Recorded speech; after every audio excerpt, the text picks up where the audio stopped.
আসসালামু আলাইকুম। আমাকে একটা আপু প্রশ্ন করেছে যে, আপু আমার স্বামী আমাকে না জানিয়ে দ্বিতীয় বিয়ে করেছে এবং যাকে বিয়ে করেছে তার বয়স ১৮ বছরের কম। এখন আমার কী করণীয়?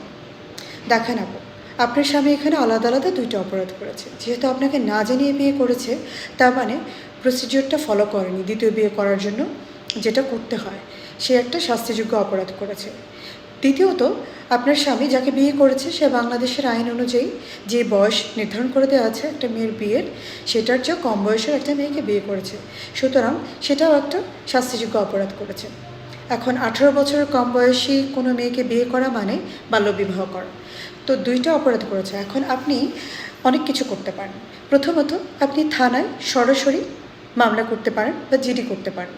দ্বিতীয়ত, আপনি বাল্যবিবাহের এগেনস্টেও মামলা করতে পারেন। এখানে শুধু আপনার স্বামী নয়, আপনার স্বামীর দ্বিতীয় বউয়ের যারা অভিভাবক আছে আইনের আওতায় পড়বেন।